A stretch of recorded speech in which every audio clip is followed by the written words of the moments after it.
নমস্কার বন্ধুরা, আপনাদের ছোট্ট রাঁধুনি আপনাদের জন্য একটি নতুন রেসিপি নিয়ে চলে এসেছেন কই হান্ডি বানানোর জন্য আমি এখানে একটা কলা পাতা কেটে নিচ্ছি। কলা পাতাটা কাটছি কারণ মাছ বাছার জন্য।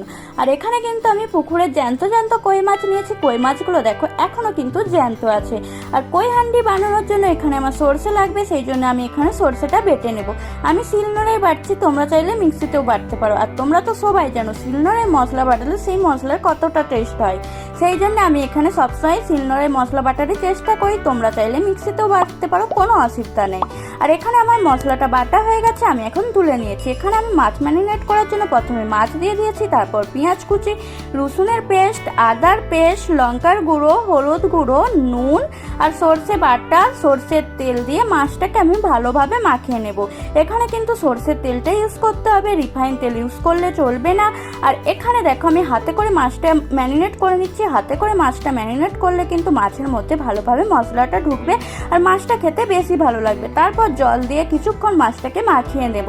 আর মাখানো হয়ে গেলে আধ ঘন্টার জন্য আমি ডিপে রেখে দেব। আর আধ ঘন্টা পর কিন্তু আমি একটা হাঁড়ি নিয়েছি, হাঁড়ির মধ্যে মাছটাকে আমি ভালোভাবে দিয়ে দেবো।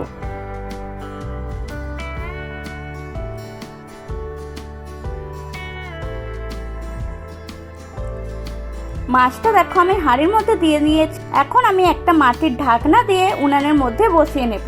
আর এই রান্নাটা করার জন্য অবশ্যই কম আঁচে করতে হবে।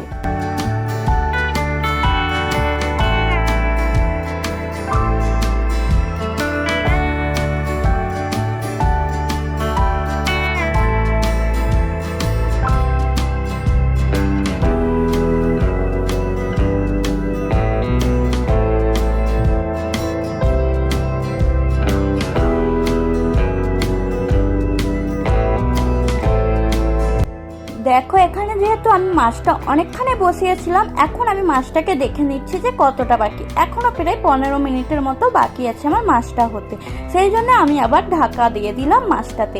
এখন আমি মাছটা খুলে দেখবো যে কতক্ষণ বাকি আছে। দেখো আমাদের মাছটা পুরো রেডি হয়ে গেছে হান্ডি কই। আর তোমাদেরকে আমি মাছটা একটু তুলে দেখাচ্ছি। এই দেখো, তোমরা দেখলেই বুঝতে পারবে মাছটা কতটা সুন্দর হয়েছে। এখন আমি মাটির হাঁড়িটাকে নামিয়ে নেব। এখন আমি পরিবেশনের জন্য একটা প্লেট নিয়ে নিয়েছি, প্লেটে এখন আমি পরিবেশন করে দেব।